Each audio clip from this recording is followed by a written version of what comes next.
ایک ایسے انسٹیٹیوٹ بنی ہے کہ جو اسپیشلائز کرنا چاہتے ہیں 12ویں امام علیہ السلام پہ. سن رہے ہیں؟ وہ لوگ مختلف علماء مراجو کے پاس جا رہے تھے. آگاہ وہی خراسانی کے پاس گئے, ایک مرجع قوم میں, تقریباً 97 برس کے, 97 ایج. اب تو یہ جو اسپیشلائز کر رہے ہیں علماء, وہ گئے ان کے پاس, کبھی آپ کوئی بات امام زمانہ سے متعلق, وہ جو انہوں نے اس تقریر میں کہی تھی, میں ایک واقعہ پیش کرنا چاہتا, سارا تو نہیں, وہ تو بہت علمی گفتگو ہے, اس کو میں آسان کرنا بھی چاہوں تو نہیں کر سکتا, مجھے نہیں پتا کتنے لوگ سننا چاہ رہے ہیں. آغا سے کہا کہ بھائی کوئی ایسی بات بتائیے, ہم یہ سارے امام زمانہ پہ تحقیق کر رہے ہیں, انہیں سے متعلق صرف اور صرف اپنی زندگی وقف کر رکھی, صرف 12ویں امام سے متعلق پڑھتے ہیں, انہیں سے متعلق جو ہے لکھتے ہیں, انہیں سے متعلق تقریریں کرتے ہیں, سخنرانی جو کچھ تقریر سب کچھ انہیں سے متعلق. تو آغا کچھ فرمائیے ایسی بات. تو انہوں نے کہا کہ ایک نجف کے مرجع گزرے ہیں, نام تھا حسین نائینی, آغا نائینی, آغا خوئی کے استاد, جو آغا خوئی کہتے تھے جو کچھ ہوں وہ آغا نائینی کی وجہ سے. اور ان کی تقریرات کو آغا خوئی نے لکھا تھا اجود التقریرات کے نام سے, 4 جلدوں پہ ان کے پورا شعر.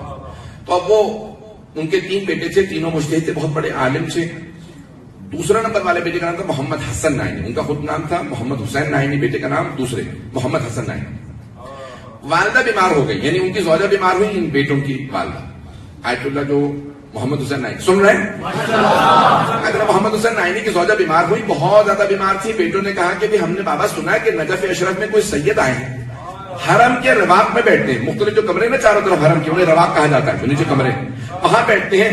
جس کی نیت کرو تسبیح کے دانے پکڑتے ہیں, آنکھیں بند کر کے نیت بتا دیتے ہیں کس کے متعلق ہے. بہت بڑے عامل, یہ آقا وحید مرجع نے سنایا, میں اس پیش کر رہا ہوں. کام پوچھ کے آتے ہیں, دونوں بڑے بیٹے چلے, کبھی ہم جا کے پوچھنا چاہتے ہیں والدہ کی حالت کیا ہے. آئے, جیسے حرم پہنچے, جیسے آداب ہے حرم کی کہ آپ اجازت لے کے اس نے دخول پڑھیں پھر اندر جائیں, توجہ ہے اس نے, جو کون کون زیارات پہ جا چکا تھا, بہت سے لوگ جا چکے ہیں. جب آپ جائیں گے نا تو آپ وہاں پہ اس نے دخول پڑھتے ہیں. جب کسی کے گھر جائیں نا تو دروازے پہ دستک دیتے ہیں, پھر اندر جایا جاتا ہے, اجازت مانگی جاتی ہے, اس کے بغیر نہیں جا سکتے. جب امام معصوم کے حرم میں جائیں تو اس نے دخول پڑھا جاتا ہے. اس نے دخول اس کا پڑھا جاتا ہے جس سے انسان کو اجازت لینی ہو. اجازت زندہ سے مانگی جاتی ہے, مردہ سے نہیں.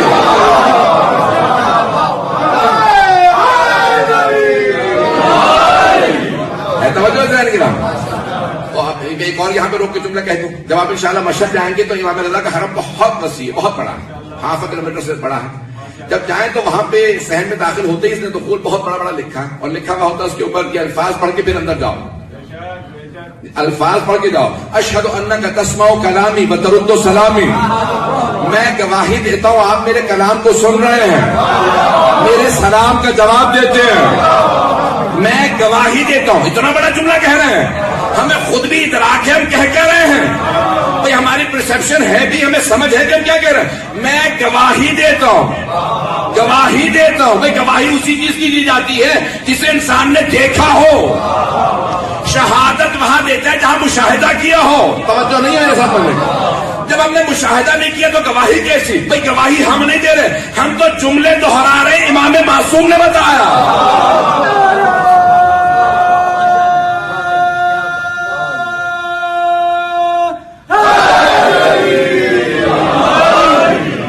امام معصوم نے کہا جب آؤ در پہ معصوم کے تو اس طرح سے کہنا, اشہد انک تسمع کلامی, میں گواہی دیتا ہوں آپ میرے کلام کو سنتے ہیں. اور ایک وقت میں ہزاروں لاکھوں زائرین آ رہے ہیں, سبھی ایک جملہ کہہ رہے ہیں, اشہد انک تسمع کلامی وترد سلامی, اور آپ میرے سلام کا جواب دیتے ہیں. میرے گناہ ہے جن کی وجہ سے میں آپ کو دیکھ نہیں پاتا, آپ کے سلام کا جواب سن نہیں پاتا, مجھے نہیں معلوم کتنا مجمع ہے میرے ساتھ. تو ہم کس امام کے ماننے والے ہیں, ان کی ہستیوں کا ادراک کیجئے کہ انسان پوری طرح سے معرفت کوئی حاصل نہیں کر سکتا, لیکن کوشش تو کیجیے آپ کو اندازہ ہو کس کی بارگاہ میں جا رہے ہیں. گرامی کے دونوں بیٹے پہنچے, اور جب ایسے ہی جس نے دخول پڑھا, آداب بجا لائے, حرم میں اندر آئے, دیکھا کہ ایک سید رواق سے باہر آ رہے ہیں. تو ایک بھائی نے دوسرے سے کہا, ہو نہ ہو یہ وہی ہے, ان کا چہرہ بتا رہا ہے, یہ عام آدمی نہیں ہے. بعض افراد کا چہرہ پر نور ہوتا ہے. دونوں گئے, جا کے سوال کیا کہ ابھی ہم نے سنا ہے نجف کے اندر ایک سید آئے ہوئے ہیں, وہ تسبیح کے دانوں سے حساب لگا کے بتا دیتے ہیں کہ بھئی کس کی نیت کی ہے. کہا ٹھیک ہے آپ نیت کیجیے. بڑے بیٹے نے والدہ کی نیت کی, آغا نائینی کے بڑے بیٹے جیسے نیت کی, انہوں نے دانے پکڑے اور کہا کہ جس کی آپ نے نیت کی ہے وہ بہت سخت بیمار, پورے جسم میں زہر پھیل چکا ہے, اور وہ 3 دن کی مہمان. پتہ نہیں بات پہنچے گی نہیں.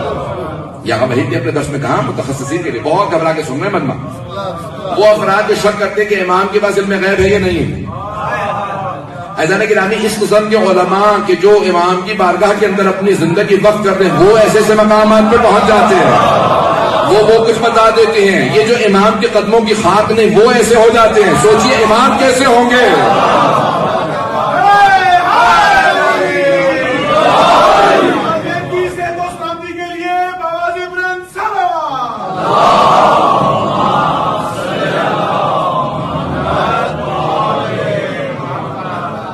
چلیں اب سن لیجیے گا تھوڑا سا توجہ میں سارے. مرحوم آغائے بہجت سے بھی کسی نے سوال کیا. آیت اللہ بہجت کا نام سن رکھا ہے؟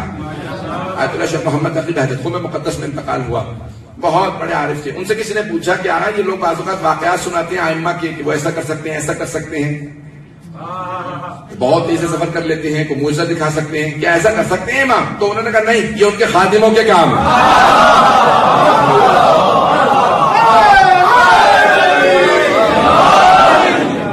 بات پہنچ رہی ہے نہیں پہنچ رہی ہے؟ یہ ان کے خادموں کے کام ہے. امام کا مقام اس سے بہت بالا تر ہے. عزیزان گرامی میں پیش کرنا چاہ رہا ہوں، یہ ساری میں تمہید باندھ رہا ہوں تاکہ آپ کو ادراک ہو جو جملہ میں کہنے والا ہوں. جو جملہ کہنے والا ہوں اگر نہ پہنچا سکا تو آج کی مجلس جو ہے میں سمجھتا ہوں کہ میں نہیں پہنچا سکوں گا، میں مجلس نہیں پڑھ سکا. تو ایک مرتبہ دونوں بیٹے پہنچے، بڑے نے پوچھا ماں سے متعلق نیت کی، انہوں نے سب بتایا. جب صحیح سے بتا دیا کہ 3 دن کی مہمان ہے، اور واقعا آقا بھائی کہتے ہیں کہ 3 دن بعد ان کی والدہ کا انتقال ہو گیا. اب یہ چھوٹے بیٹے نے کہا شیخ محمد حسن نعیمی نے اگر وہ اجازت اشتہار دیتے تھے نا تو تمام نجف کے مجتہدین کہتے تھے ہاں یہ مجتہد ہے اس نے لکھا. نہیں پہنچ سکے. کتنے قابل تھے اگر وہ اجازت دے سب مانتے تھے شیخ محمد حسن نعیمی کو. انہوں نے کہا اب میں نے نیت کی ہے، سید بتا میں نے کس کی نیت کی ہے؟ نہیں ہے مجمع میرے ساتھ. شیخ محمد حسن نعیمی کہتے ہیں میں نے نیت کی. ایک مرتبہ سید نے تسبیح کے دانے پکڑے چھوڑ دیے، پھر دوسری مرتبہ تسبیح کے دانے پکڑے چھوڑ دیے، تیسری مرتبہ تسبیح کے دانے پکڑے چھوڑ دیے، چوتھی مرتبہ، پانچویں دفعہ کہا آپ نے کس کی نیت کی ہے؟ یہ تو میں آپ سے پوچھ رہا ہوں میں نے نیت کس کی ہے؟ تعجب مجھے اس کی ہے جس کی آپ نے پہلی مرتبہ نیت کی. میں نے تسبیح کے دانے جب پکڑے تو دیکھا مکے میں ہیں، جب دوسری مرتبہ دانے دیکھے تو مدینے جا چکے تھے، جب تیسری مرتبہ دانے پکڑے تو دیکھا نجف میں ہیں، چوتھی مرتبہ دانے پکڑے کربلا جا چکے تھے، جب پانچویں مرتبہ دانے پکڑے تو وہ کاظمین یا مشہد میں تھے.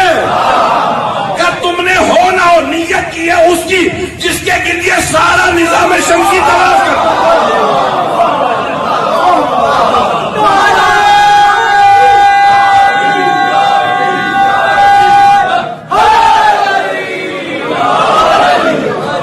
فرما رہے ہیں توجہ میرے ساتھ ہو نہ ہو تم نے اس کی نیت کی ہے جس کا یہ نظام شمسی طواف کر رہا. لوگ سمجھتے ہیں کہ یہ پورا نظام شمسی سورج کا طواف کر رہا. تو سید نے کہا نہیں، یہ سارا نظام شمسی سورج سمیت جس کی تم نے نیت کی ہے اس کا طواف کر رہا. ہو نہ ہو تم نے حجت خدا کی نیت کی ہے.